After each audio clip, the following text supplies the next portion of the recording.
voyage à la découverte des trésors de la Guadeloupe nous emmène aujourd'hui au cœur de Grande Terre, entre collines verdoyantes et silence profond, se trouve un lieu unique au monde, le cimetière monumental de Morne-à-l'Eau. Un mosaïque de tombes noires et blanches, brillantes comme un échiquier sous le soleil caribéen, raconte avec élégance l'histoire, l'identité et le culte des défunts dans la tradition créole. Un lieu où la mémoire devient art.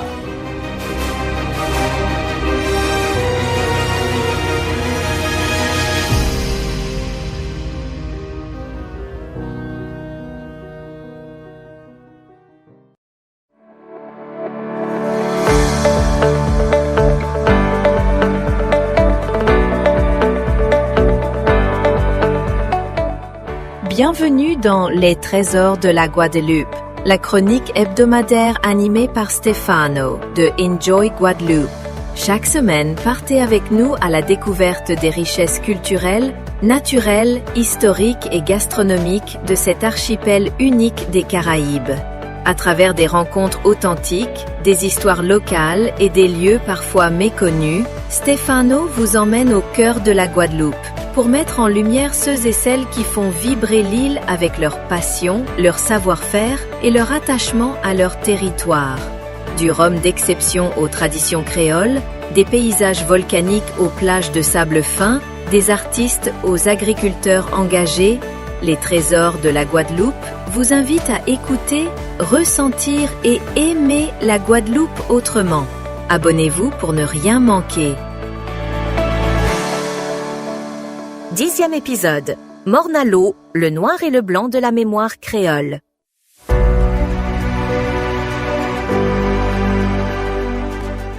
Sur le versant ouest de l'île de Grande Terre, dans une zone située entre la mangrove, les grands fonds de viviers et la plaine canière, se trouve la ville de Morne-à-l'Eau, une commune de plus de 16 000 habitants, gardienne d'attractions historiques importantes, telles que le cimetière monumental. Connu depuis 1691 sous le nom de Case aux Lamentins, en raison de la présence de lamentins sur le littoral, elle a ensuite pris successivement les noms de Vieux-Borg, Grippon, Bordeauxbourg, puis enfin Morne-à-l'Eau. Au XVIIIe siècle, Morne-à-l'Eau était relié au quartier des Abîmes.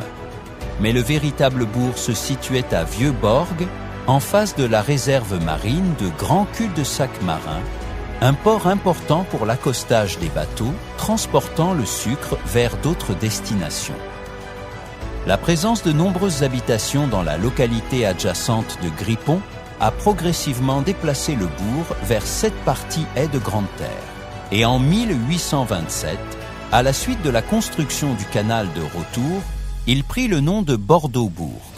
Morne-à-l'Eau devint une commune le 20 septembre 1837.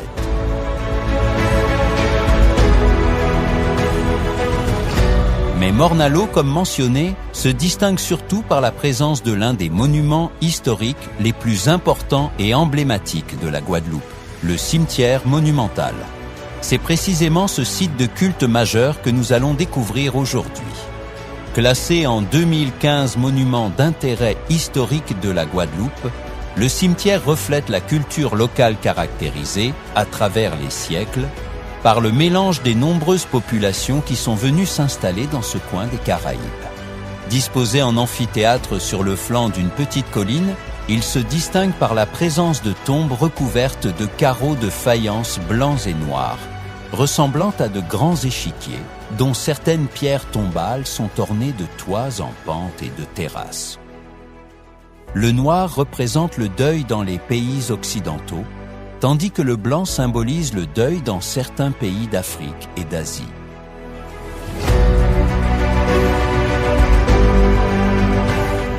La tombe la plus ancienne du cimetière de Morne-à-l'Eau remonte à 1847, époque où seules les familles les plus aisées pouvaient se permettre de construire des sépultures d'un tel prestige. Ces monuments racontent des histoires d'un temps passé, où le rang social et la richesse se reflétaient aussi dans le dernier lieu de repos. Sans aucun doute, la fête de la Toussaint célébrée chaque année les 1er et 2 novembre, est une remarquable manifestation de la rencontre et de la fusion de 2 univers culturels distincts mais profondément liés. En Guadeloupe, la tradition chrétienne se mêle aux rites et croyances d'origine autochtone et africaine, donnant naissance à une célébration unique en son genre, qui allie dévotion et spiritualité à la joie, à la musique et à la convivialité. Cette manière particulière de commémorer les morts, caractérisée par une ambiance festive plutôt que de deuil, rappelle fortement les traditions présentes dans de nombreuses régions d'Amérique latine.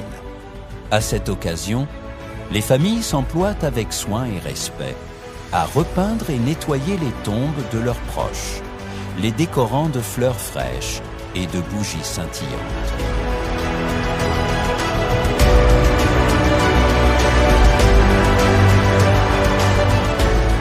Ces gestes sont non seulement un hommage aux défunts, mais aussi un moment de réunion et de partage, où parents et amis se retrouvent au cimetière pour honorer ensemble la mémoire de ceux qui ne sont plus.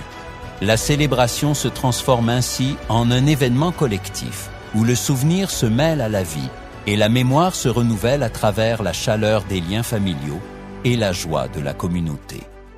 Chaque année, pendant la fête des morts, ce lieu sacré se métamorphose en un décor magique et émouvant. Au coucher du soleil, des milliers de bougies allumées ornent les tombes blanches et noires, créant une atmosphère de respect, de mémoire et de recueillement qui enveloppe tout le cimetière d'une lueur chaleureuse. Dans ce cadre, la tradition s'entrelace à la vie quotidienne. Des vendeurs de boquites, les célèbres sandwichs typiques de la Guadeloupe, s'installent aux portes du cimetière, ajoutant une touche festive et conviviale. Cette ambiance unique et vibrante surprend et fascine profondément les visiteurs, faisant de la fête des morts une célébration qui unit le sacré au populaire, le passé au présent.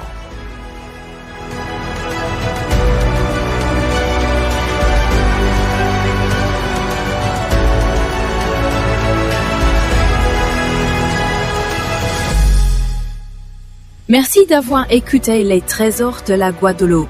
Si cet épisode vous a plu, abonnez-vous au podcast sur Spotify, Amazon Music, Apple Podcasts. Laissez un avis et partagez-le avec ceux qui aiment découvrir des histoires authentiques. Pour ne rater aucun épisode, activez les notifications et suivez-nous aussi sur les réseaux sociaux de Enjoy Guadeloupe. On se retrouve la semaine prochaine pour une nouvelle histoire, un nouveau visage, un nouveau trésor à découvrir.